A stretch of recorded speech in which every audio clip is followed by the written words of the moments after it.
à mettre les câbles.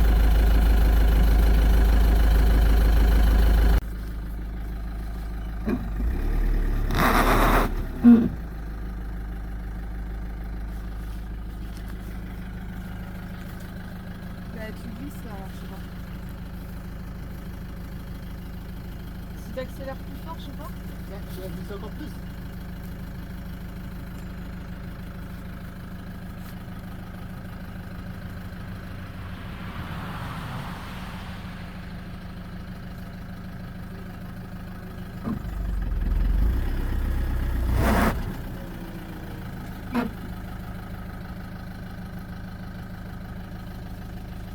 Je sais pas.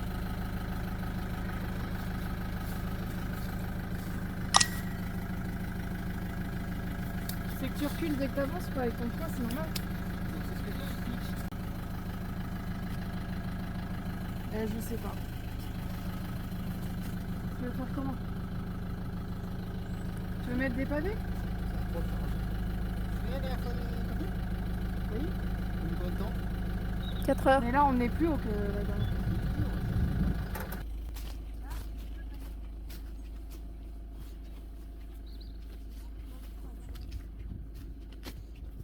Qu'est-ce qu'il y a? Là on va galérer, c'est que de la galère. Non, c'est vrai.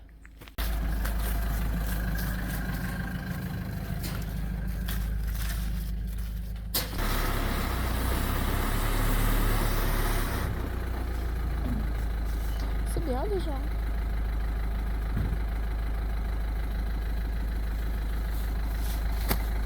C'est ton côté qui glisse, hein? Ouais, c'est son côté qui glisse dessus. Ouais mais pas trop, ça va. Enfin, t'as avancé d'une cale sans la cale. Ah, pas par-dessus. Il y a du gravier exprès. Il va mettre des graviers là? Mais il y a du gravier sur la cale. Ah. Je vois bien que les cales sont pleines de gravier. Du coup, ça accroche. Tu peux Si, celle-là, moi je veux la mettre par-dessus. Hein. Pour que ça puisse accrocher, non? Non. Oui.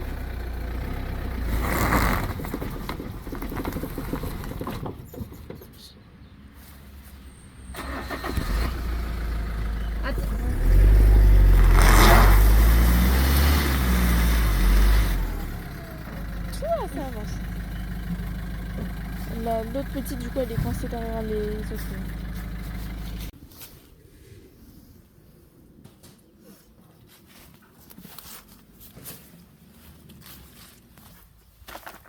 Après les cales.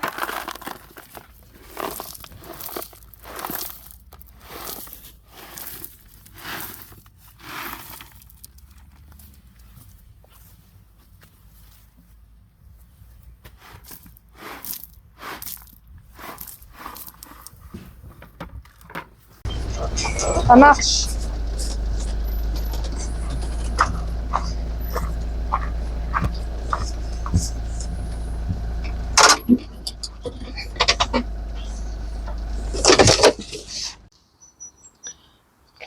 On est au point le plus haut de la Vendée, à Saint-Michel-Mont-Mercure. Pour ce soir, on a réussi à sortir du terrain, on a fait les courses. Et puis là, on est bien, on va être tranquille. Demain, on fera le plein.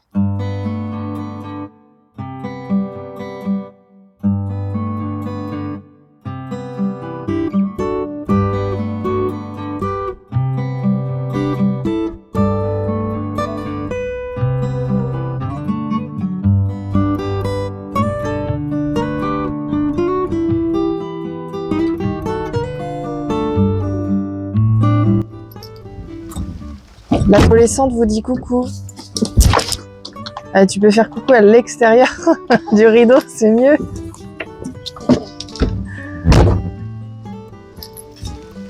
Voilà. Elle se réveille aussi. Bon, elle est réveillée. Ah oui, t'es réveillée avant? À quelle heure tu t'es réveillée, toi? 7h20. Ouais, 7h20. On est samedi matin et il est 9h56 exactement.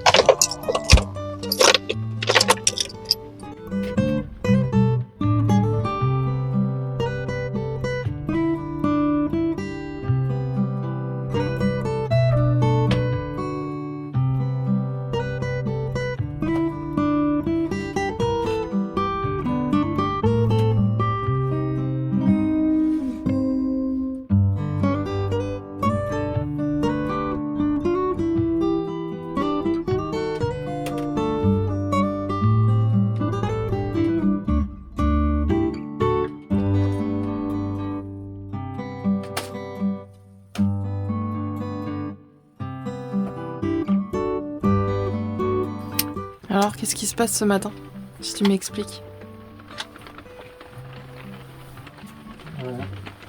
C'était le courant. Plus de courant. On verra. Si ça marche pas, on va démarrer le moteur, on verra. T'as fait quoi? Mmh. Tu as fait quoi? Ouais, c'était ça qui était branché sur notre batterie. Attends, fais voir. Là, c'était un câble qui était sur notre batterie. Donc je vais voir si ça vient de ça. C'est qu'il y a quoi dessus? Ben, Ça, un câble. ça fond? Non, non, c'est moi qui l'ai coupé pour changer. Ouais. Donc t'as changé un câble, en gros. Il y avait un câble qui me restait sur une des batteries au gel. Je n'avais pas eu le temps de le changer parce que j'ai pas le bout de fallait. Donc regarde, ça vient de ça quoi. Et pour moi, c'est bien que tu as plus de capacité solaire. On va voir. La tour pour monter, c'est celle-ci, sur le côté.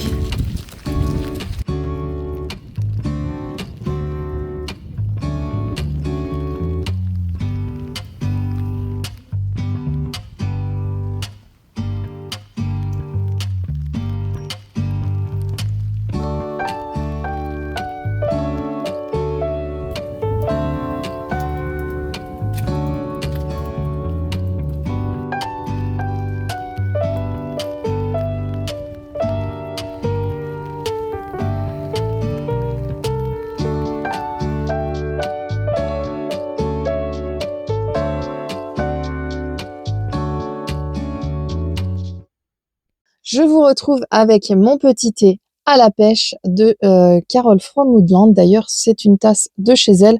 Je ne suis pas du tout sponsorisée pour vous parler de la tasse, hein, mais voilà, je la trouve sympa. Comme quoi, quand on vit en camping-car, on peut également avoir des choses assez jolies, juste pour se faire plaisir. Donc là, je viens de finir mon ménage et j'avais envie de me poser avec vous pour vous parler un petit peu des animaux en camping-car. C'est un sujet qui revient de temps en temps. Et qui m'a été demandé par un commentaire qui a été très pertinent, un commentaire qui d'une personne qui a dit qu'il avait des peurs si il avait un chat en véhicule. Ce sont des peurs qui sont relativement normales et qui sont tout à fait légitimes, puisqu'un chat en camping-car, on a toujours peur qu'il se sauve. Mais là, moi, je vais vous parler un petit peu de mon expérience. Déjà, il faut savoir que j'ai été éleveuse par le passé. Du coup, les animaux et moi, je pense avoir assez de recul aujourd'hui pour savoir un petit peu comment ils se comportent et comment on peut faire au mieux pour eux.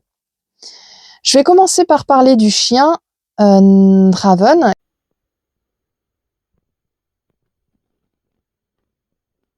Ça a été quand même assez compliqué quand on partait que les week-ends déjà. Ça le stressait beaucoup. Donc, on a mis une pause. On l'a pas emmené pendant plusieurs temps. Notre fille ou nos ados à l'époque, puisque maintenant nos deux ados sont grands et sont adultes, mais à l'époque ils gardaient le chien et nous on partait, ça pouvait nous arriver. Et puis petit à petit on a repris le rythme de l'emmener par exemple sur 1 heure, 2 heures, un après-midi. Et ça lui a permis de reprendre tranquillement confiance au fait de faire de la route. Il a aussi grandi au fur et à mesure, donc c'est vrai que je pense que ça joue.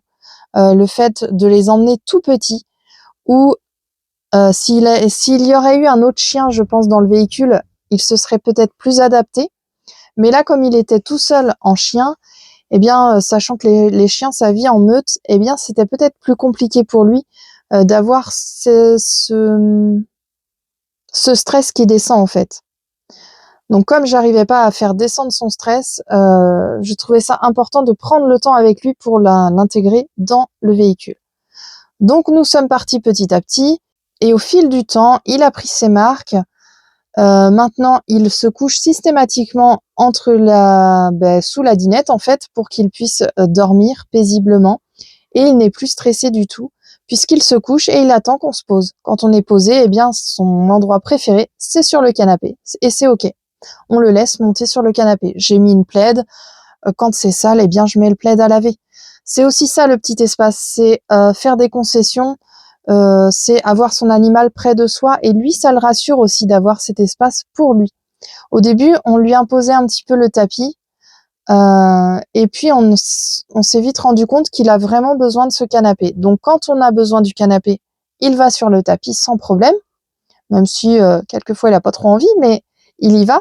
Et s'il y a personne sur le canapé, comme là je suis toute seule vu que j'en profite pour faire le ménage pour être toute seule, eh bien là il est sur le canapé sans problème, il a son espace. Donc c'est aussi ça. Il sait que il y a des moments où c'est plus difficile pour lui parce qu'il aura peut-être pas l'espace dont il aurait envie, et c'est pas pour ça qu'il n'a pas de confort. Mais ce qu'il aime, c'est ça, c'est avoir son petit coin à lui, sur le canapé, tranquille. Il est beaucoup moins stressé, il regarde par la fenêtre quand on arrive dans un nouveau lieu, ce qui est normal. Il va surveiller un petit peu. On lui fait sa balade, il découvre le lieu, on le rentre, il est détendu. Et là, il se pose. Donc ça se passe très très bien. Il aboie forcément quand quelqu'un s'approche trop près du véhicule, mais c'est normal, ça reste un chien. Donc les chiens, ça aboie et ça prévient. Donc il fait son rôle, il aime être avec nous.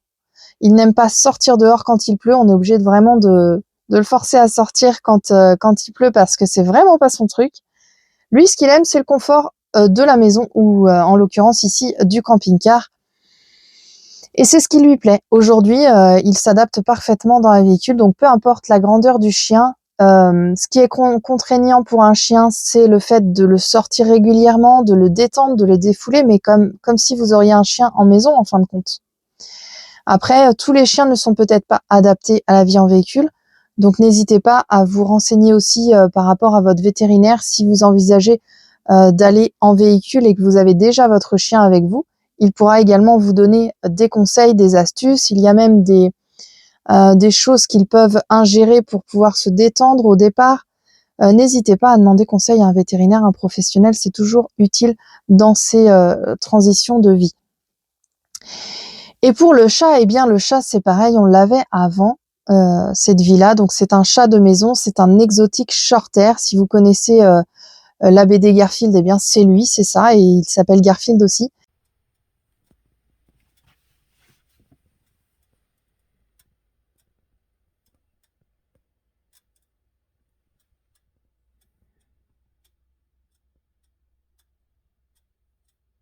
Garfield, il n'est pas vraiment très joueur. C'est un chat de maison qui adore son confort. L'important, c'est qu'il trouve un endroit pour dormir. Il adore avoir sa gamelle ici sur le plan de travail, sa gamelle d'eau. Donc je lui mets là. Quand je me sers pas du plan de travail, elle est positionnée ici. Et quand je me sers du plan de travail, eh bien, je la descends au sol. Il va boire, il le sait, je lui montre où je la positionne. Et quand on roule, eh bien, je lui mets la gamelle dans l'évier à l'intérieur pour pas qu'elle bouge dans tous les sens, tout simplement. Et voilà, ça se passe très bien. Sa gamelle de nourriture est à l'avant du véhicule puisque notre chat mange à sa convenance, à volonté.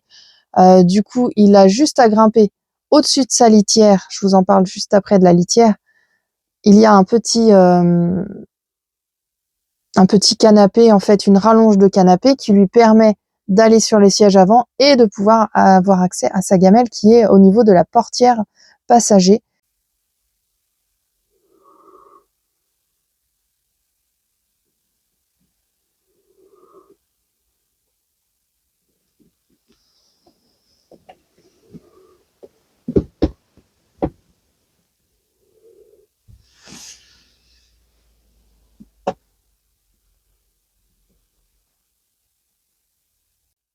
Là, vous allez me dire, oui, mais l'odeur de la litière, c'est vraiment impressionnant pour les chats. Oui, je suis d'accord avec vous. Mais si vous changez la litière, si vous faites le nettoyage à chaque fois qu'il va à l'intérieur, eh bien, ça ne sent pas. Ça sent les 2-3 minutes au début, oui, donc j'aère, et hop, après, on n'en parle plus. En plus, vous avez également des petites choses qui s'achètent, également de la poudre pour mettre dans la litière pour éviter les odeurs, et ça permet de dissimuler aussi les odeurs. Mais en général, je fais toujours la litière au moins une fois par jour. Si je vois que il vient de faire ses besoins et que je suis là, eh bien je nettoie direct en fait. J'attends pas que ça stagne dans la litière, donc il n'y a pas d'odeur. Et c'est ça l'astuce, c'est vraiment de faire la litière régulièrement pour ne pas avoir ces odeurs-là. Et ça se passe très bien. Ensuite, eh bien, si vous souhaitez acquérir un chat pour mettre dans votre véhicule, parce que par exemple, eh bien, vous voyagez seul. C'est une très bonne idée d'avoir un compagnon pour voyager, qu'il soit chat ou chien en fonction de vos besoins et de vos envies. Pour le chat, je dirais que c'est un peu plus compliqué parce que si c'est un chat de type européen ou un chat de gouttière, eh bien, il est habitué déjà à sortir. C'est-à-dire qu'il a été élevé avec sa mère, peut-être qu'il est né dans la paille, qu'il a vécu en ferme et qu'il n'a pas du tout appris les codes d'une maison. Là, c'est un exotique shorthair que j'ai ici. C'est un chat qui a été sélectionné. Déjà, c'est un mâle qui ne marque pas. Je l'avais pris pour ça aussi, puisque cette lignée-là, il ne marque pas, donc il n'envoie pas de jet d'urine partout. Alors que si vous avez un mâle de gouttière, en général, il lance des jets d'urine. Et ça, vous en aurez partout sur les meubles. Donc, je vous conseille d'avoir déjà une femelle, peut-être. En tous les cas, moi, c'est ce que je pense le mieux. Maintenant, une femelle, eh bien, c'est aussi contraignant puisqu'elle a ses chaleurs aussi. Elle va miauler, elle va appeler les mâles. Ça peut être contraignant. Ça reste un animal, donc il y a forcément des contrariétés, qu'il soit de race ou non. Mais moi, j'aurais tendance à conseiller un chat de race, persan ou exotique shorthair, déjà parce que c'est un chat qui a un tempérament plus calme. Donc pour un véhicule, c'est plus agréable. Il ne va pas griffer partout parce que si c'est un chat qui a besoin de jouer, eh bien forcément il va plus griffer. Les moustiquaires, les sièges. Il peut avoir tendance à faire des jets d'urine à côté de sa litière si la litière n'est pas bien nettoyée, si c'est pas la bonne litière, s'il n'a pas été appris petit à aller dans une litière propre. Eh bien ça peut rester toute la vie en fait. Donc attention à ça, c'est des conseils que je peux vous donner. Mais la vie ici avec Garfield est vraiment agréable parce que il a juste besoin bien de tendresse, de calme.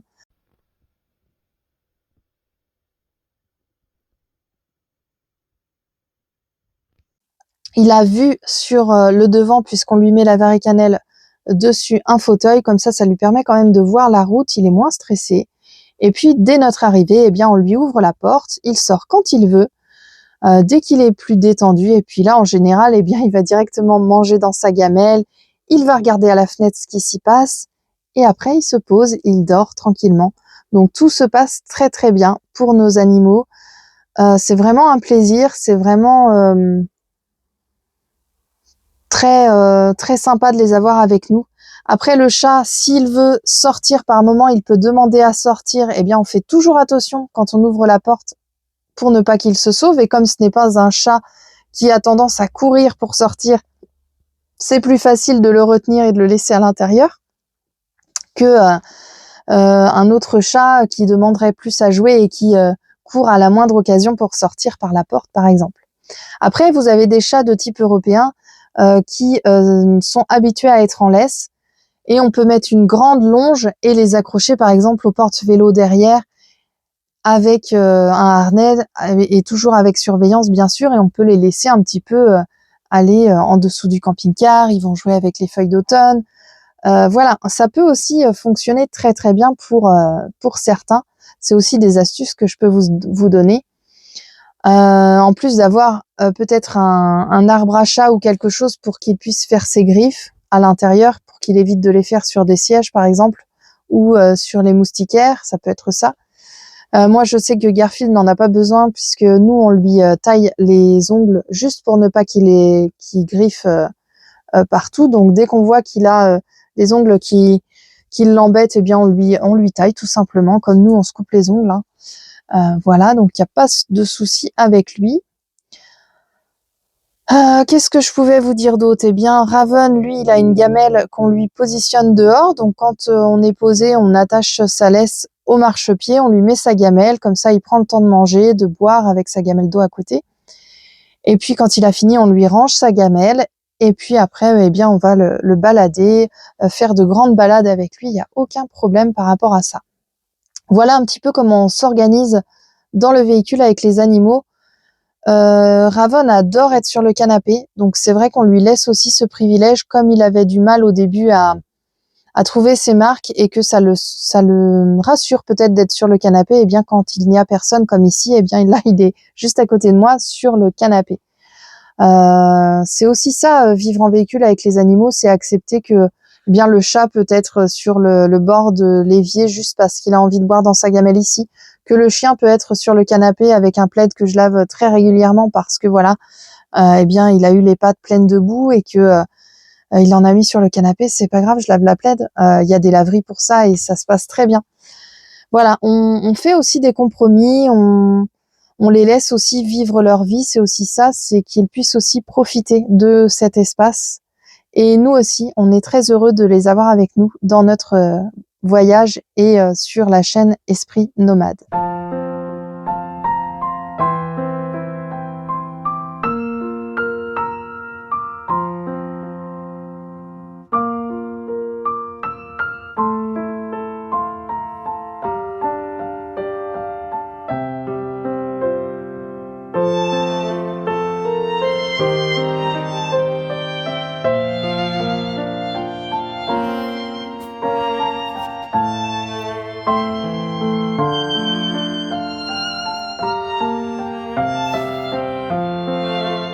Moi, ce qui m'intéresse ici, c'est de vous partager un petit peu comment on peut organiser son bullet journal quand on voyage.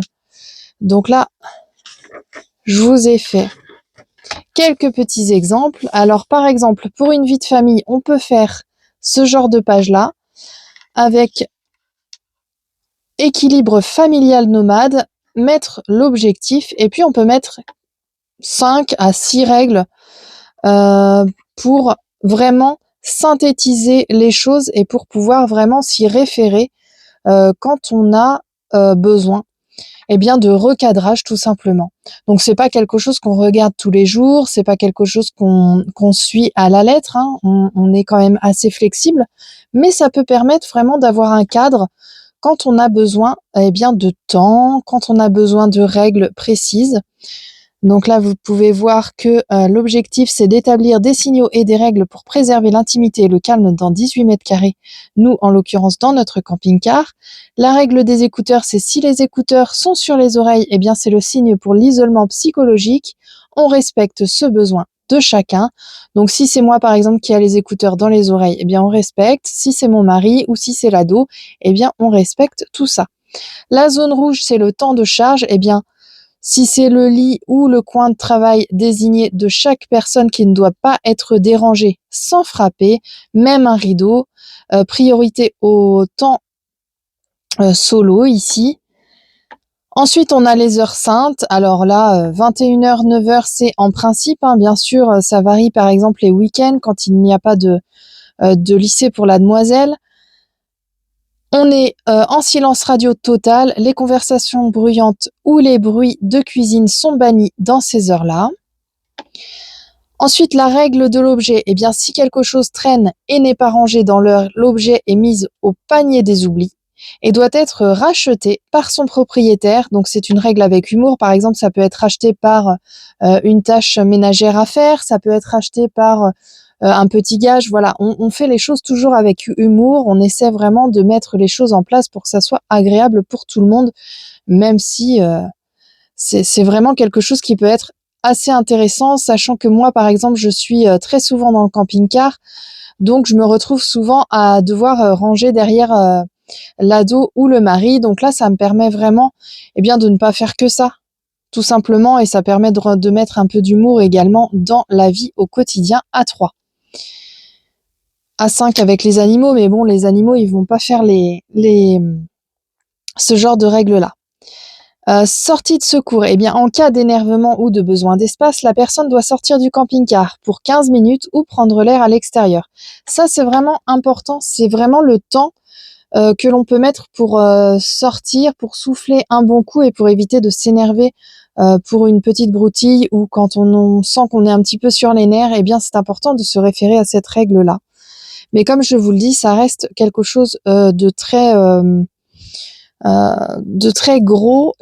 On n'applique pas ça tout le temps, mais c'est vraiment pour se recadrer, se recentrer s'il y a quelque chose. Et vous voyez, on peut faire ça en toute simplicité, hein. Moi, j'écris simplement avec des couleurs. Ici, je mets un ruban de washi tape. Là, j'ai mis 2 autocollants et voilà.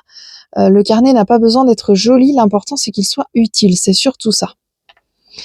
Ensuite, sur l'autre page ici, je vais vous montrer un petit peu une semaine type que je n'ai pas remplie.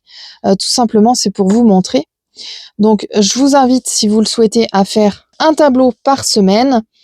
Donc ici, on a la semaine, le solo time que j'ai appelé mon solo time. Donc, c'est pour noter l'activité faite pour vous recharger. Donc, par exemple, si vous avez lundi, vous avez fait de la lecture, mardi, vous avez été marcher seul, mercredi, eh bien, vous avez tiré une carte oracle pour travailler votre développement personnel. Jeudi, vous avez colorié, par exemple. Vendredi, eh bien, vous n'avez pas passé de solo time, donc vous ne mettez rien dans la case. Samedi, par exemple, si vous avez, je ne sais pas, été nager, eh bien, à la piscine, vous allez noter ça.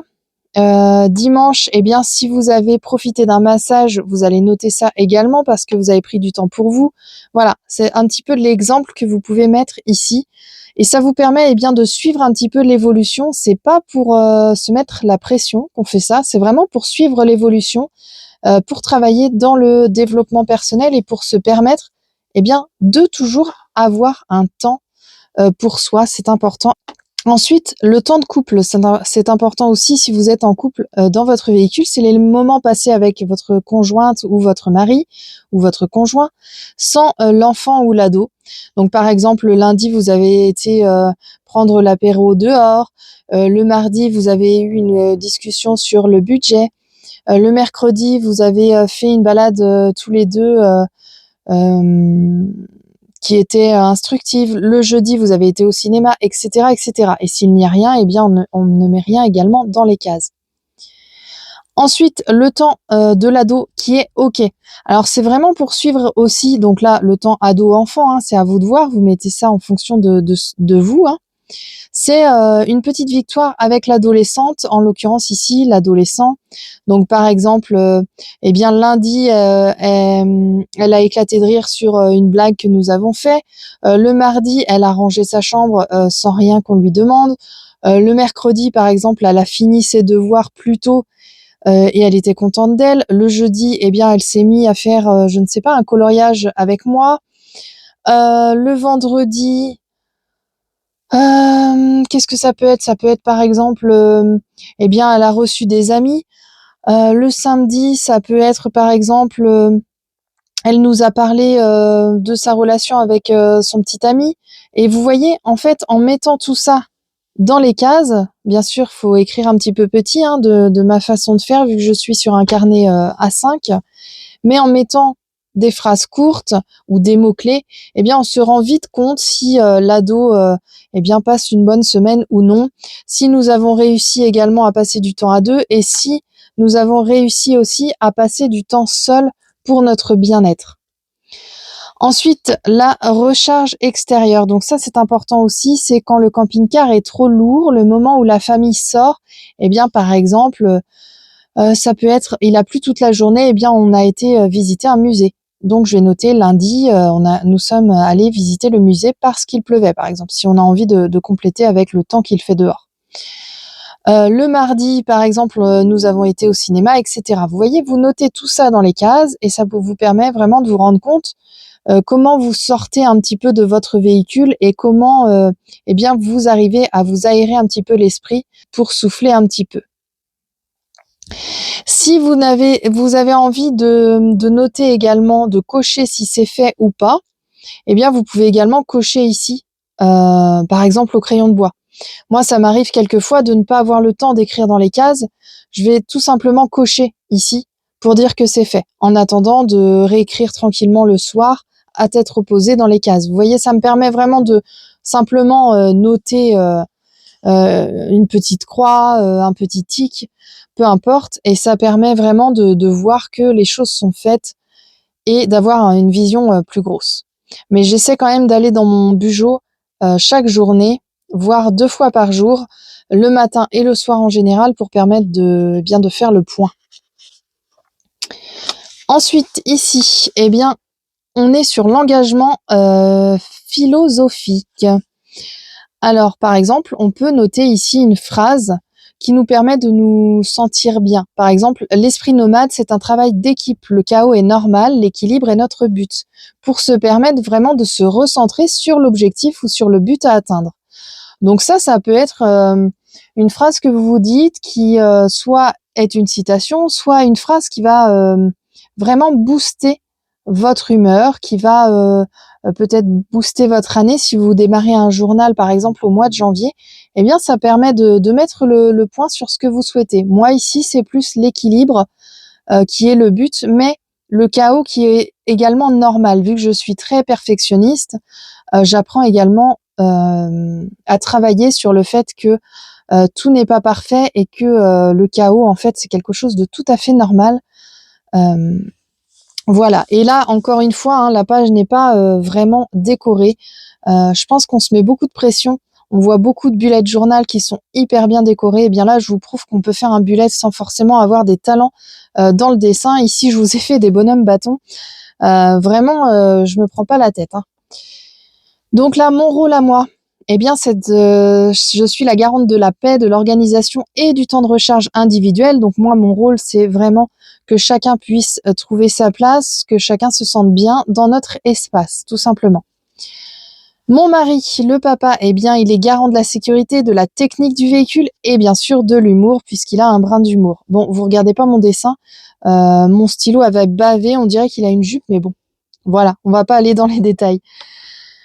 Ensuite, l'adolescente, eh bien, elle est garante de la règle des écouteurs. C'est elle qui va nous dire comment, eh bien, la communication, elle est, si elle est honnête, elle va dire quand ça ne va pas. Elle est vraiment là pour mettre le point sur les choses qu'elle pense juste à nous dire.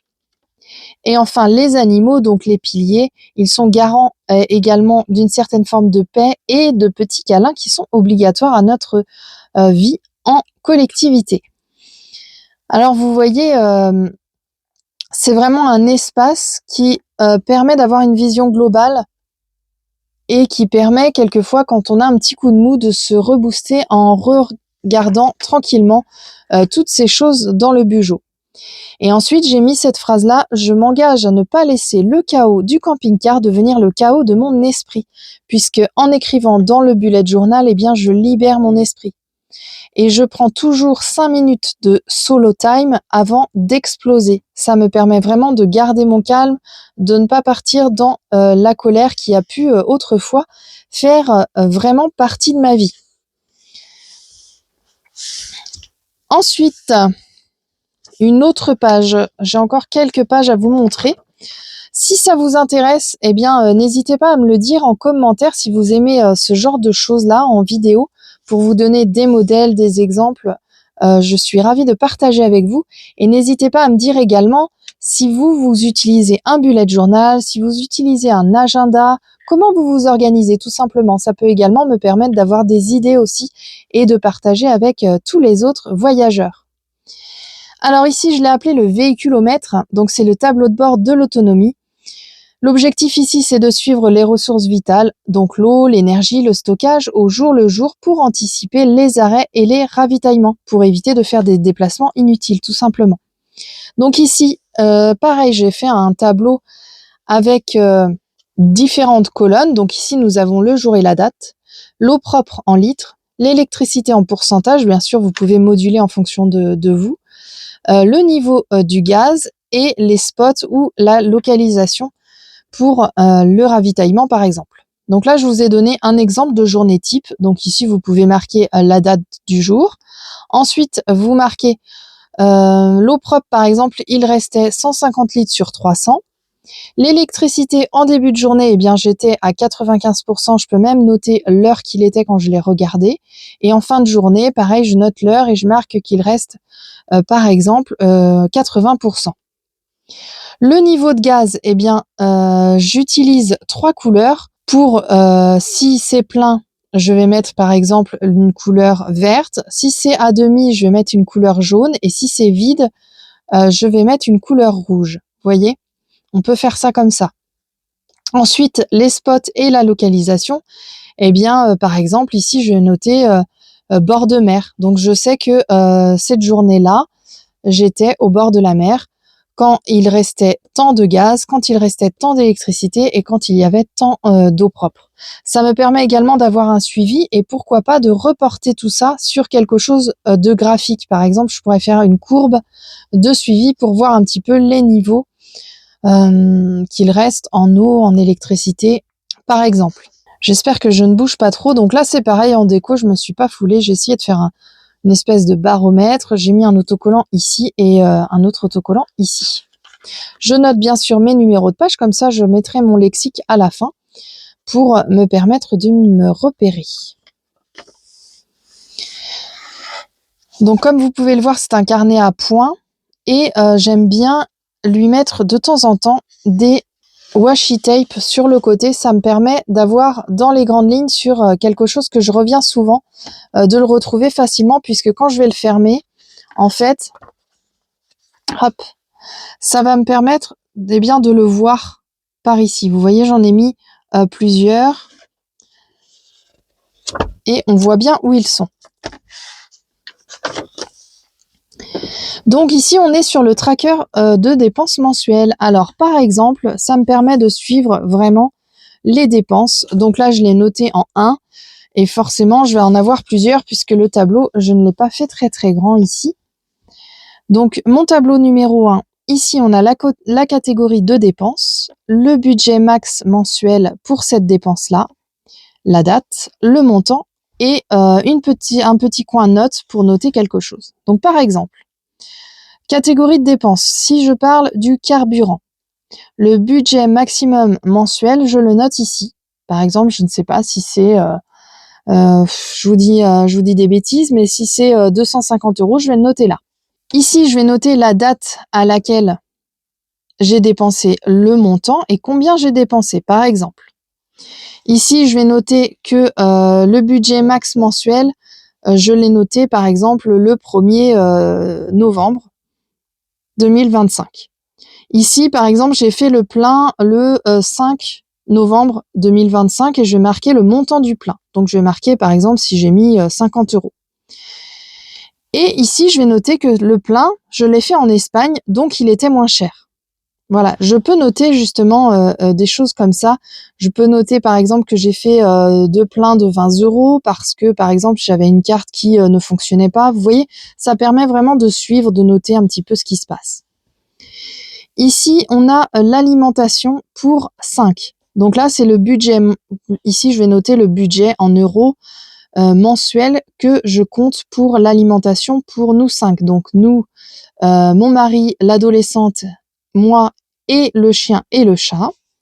Ici, je vais noter la date, comme tout à l'heure. La date, par exemple, le 20 novembre, j'ai acheté des légumes sur le marché local qui se situait au bord de la mer, par exemple. Vous voyez ? Et au fur et à mesure, soit on fait ce tableau pour une semaine, on peut l'adapter pour un mois, on peut l'adapter par trimestre, vous faites vraiment en fonction de vous. Moi, j'aime bien le mettre sur la semaine, mais après, c'est vous qui voyez. Ensuite, ici, je note le spot de nuit ou le camping. Pareil, le budget que je mets dans le mois pour ça, puis la date et le montant que j'ai dépensé. Par exemple, la note, ça sera 3 nuits en camping ce mois-ci. Vous voyez ? Ensuite, maintenance et réparation. Là, c'est pareil, ça peut être le budget maximum que l'on met dans la maintenance et la réparation du véhicule. Par exemple, si on prévoit de changer des pneus d'ici quelques mois, je vais mettre un budget par rapport à ça. Ensuite, je vais noter la date à laquelle ça s'effectue et je vais marquer le montant. Si c'est un nouveau robinet d'évier, je vais renoter peut-être en dessous, vu que ça s'est passé la même journée, je vais renoter ici, la date et le montant ici de mon nouveau robinet d'évier. Ensuite, l'activité et les loisirs. Alors là, ici, c'est pareil, c'est le budget mensuel des activités de loisirs. Et puis ici, la date où nous avons effectué ces activités, le montant et par exemple l'entrée au musée, aller au cinéma, aller manger au restaurant, etc. Ici, je note divers et imprévus. Donc ça peut être par exemple les laveries, ça peut être une consultation chez le vétérinaire d'urgence. Il y a un budget pour ça. Donc ici, je note la date et le montant de dépenses. Ça me permet de me rendre compte à la fin de ce qu'il reste dans ces enveloppes, entre guillemets, et ça me permet d'anticiper aussi s'il se passe des choses imprévues. Donc c'est plutôt intéressant. Ici, nous avons le coussin de sécurité. Donc là, c'est le fonds d'urgence. J'essaie de mettre tous les mois quelque chose de côté pour au cas où. un fonds d'urgence. Par exemple, si le mois a été très compliqué, eh bien, on va puiser dans ce fonds d'urgence, je sais pas, par exemple pour la nourriture. Si on tombe en panne, eh bien, c'est la même chose, on va puiser là-dedans. Vous voyez, c'est vraiment en cas d'urgence, on puise ici. Sinon, il y a les enveloppes qui correspondent, eh bien, à notre budget mensuel pour le carburant, pour l'alimentation, pour les spots, pour la maintenance, les activités de loisirs et les diverses et imprévus. Il y a également une pochette. Là, c'est vraiment la ressource d'urgence avec un petit dessin que j'ai fait, un petit coussin, voilà, pour illustrer tout ça. Vous voyez, là, c'est pareil, hein, c'est très sobre, mais c'est efficace. Ensuite, ici, on a le tracker de maintenance. Donc là, c'est pour les grosses bêtes de poids lourd. La maintenance, c'est vital. Donc ici, je vais noter ce que je prévois de faire. Par exemple, les pneus. Eh bien, on a fait la pression et l'usure vérifiée le 26 octobre 2025. Ça me permet de savoir si c'est coché, que c'est fait. Si c'est demi-coché, c'est juste en cours. Et si c'est coché entièrement, c'est fait. S'il n'y a rien dans la casse, c'est que ce n'est pas encore fait. Par exemple, ici, l'huile moteur, la dernière vidange a combien de kilomètres et donc la date. Ici, la batterie cellule qui a été changée, les batteries d'ailleurs, pour de lithium le 29 octobre 2025. Ici, ça a été coché. On les avait juste reçus, que j'avais juste mis une barre, et quand on les a installés, j'ai pu mettre les 2 barres. Il nous reste par contre une batterie à installer. Donc là, vous voyez, c'est resté vide puisqu'elle est encore en attente, puisqu'il faut qu'on change quelques fils. Il y a encore des choses à faire pour installer cette batterie lithium. Ici, c'est la vérification des fuites de robinet de douche. On a été pas mal embêtés avec ces robinets, ces flexibles qui ne correspondaient à rien du tout. Donc ici, j'ai juste noté changement de flexible, changement de pommeau de douche plus le robinet, changement des raccords des tuyaux de douche. Et j'ai marqué fini le 1er novembre 2025, puisque en fait, comme ça s'est étalé sur plusieurs moments, le problème n'a pas été réglé tout de suite. On peut également faire ce genre de choses. Vous voyez, on note un petit peu comme on le souhaite, hein. Ici, on prévoit de changer le pare-brise puisque, comme vous avez pu le voir dans la vidéo, il y a une fissure. Donc, je sais qu'il faut le faire, mais pour le moment, ce n'est pas fait. Donc, c'est en cours. Nous avons également changé les 2 lanterneaux pour plus de facilité d'ouverture et prévenir la casse parce qu'il était vraiment trop vieux. Il y en a même un qui cassait, la poignée était cassée. Donc ça, on l'a fait le 30 septembre 2025. Donc je l'ai coché aussi, on les avait achetés. Donc dès qu'on les a achetés, hop, j'ai mis la petite cage, je l'ai noté dedans. Et quand on les change complètement, hop, je coche complètement ça. S'il aurait changé qu'un seul lanterneau, j'aurais juste fait une barre. Et le deuxième, quand il l'aurait eu fini, j'aurais mis la 2e barre. Ensuite, on doit ajouter un panneau solaire supplémentaire. Et bien là, je l'ai juste noté, mais vous voyez, ce n'est pas encore fait, on ne l'a pas encore acheté et on est en train de voir également peut-être pour une éolienne, mais c'est à voir. En tous les cas, voilà comment ça peut se passer. On peut également écrire moins gros, on peut faire ça sur une double page. Voilà, moi ici, sur ce carnet-là, c'est vraiment pour vous montrer des idées que moi j'ai pu utiliser dans mes précédents bullet journal et j'avais envie d'en faire un vraiment pour vous, pour YouTube. Donc, eh bien, n'hésitez pas à me soutenir parce que c'est quand même un petit peu de travail de vous faire ça pour vous en vidéo. Donc, n'oubliez pas le petit pouce en l'air, le commentaire. Ça aide toujours l'algorithme et ça me permet de voir que ça vous plaît. Alors ici, on arrive à la catégorie du mood tracker. Donc ici, c'est on va dire, l'humeur du moment. Donc ici, j'ai noté par exemple novembre 2025, puisque je l'ai fait en novembre 2025. J'ai commencé à noter les humeurs ici en fonction des couleurs. Ne regardez pas la largeur des cases parce que, en fait, comme je suis perfectionniste en ce moment, eh bien, j'essaie justement de ne pas faire des cases régulières pour éviter d'être trop dans la perfection. C'est aussi un petit travail pour moi. Et j'ai juste décoré avec une petite ligne ici. Là, on est du côté de la bonne humeur. Et là, on est du côté où on est vraiment pas forcément très bien. Donc là, j'ai noté une couleur violette pour la joie plus plus. Ici, en jaune, la joie plutôt normale. La nostalgie en bleu, l'énergie basse en grise et quand j'ai été malade en rose. Donc vous voyez, Ici, j'ai passé une période où j'ai été malade, donc on le voit bien au niveau des couleurs, ça se voit très clairement. Ensuite, j'ai passé un moment où j'ai été plutôt nostalgique et là, on retourne dans la joie. Voilà. Et ensuite, on peut continuer à colorer. S'il y a des jours où, par exemple, j'ai pas eu le temps de noter dedans, c'est pas grave. C'est vraiment pour juste se faire une idée dans un mois entier comment est notre humeur. Si on voit qu'on est beaucoup dans ces énergies-là, eh bien, on va justement psychologiquement se rendre compte de ça et peut-être qu'on va changer certaines habitudes, peut-être qu'on va prendre de nouvelles habitudes. Vous voyez, c'est vraiment pour se rendre compte, c'est pas pour se mettre la pression qu'on fait ça, mais c'est vraiment pour eh bien tout simplement évoluer. Et là, j'avais fait un petit dessin d'un globe, voilà. Il n'y a rien de très compliqué là-dedans. Il suffit d'avoir un compas, une règle, et puis voilà, un mes traits sont pas du tout réguliers. Ça n'a pas besoin d'être parfait. C'est vraiment pour nous, donc il y a que nous qui le regardons de toute façon, donc c'est pas trop grave. Ici, eh bien, je vais vous parler un petit peu d'un autre plaisir pour moi, c'est le tirage des cartes que je fais très régulièrement pour le développement personnel, donc les cartes oracle et tarot. Ici, je mets un petit bout de washi tape en général pour décorer ma page. Je note par exemple ici le lundi et la date, la carte tirée et le jeu utilisé. Par exemple, si c'est un tarot et puis que j'ai eu la carte du monde, eh bien je notais la carte du monde du jeu de tarot Rider-Waite-Smith classique. Ensuite, je vais mettre le message avec les mots-clés que je vais noter ici par rapport à la carte. Et ensuite, je vais remplir cet espace. Ici, j'ai rajouté un petit autocollant.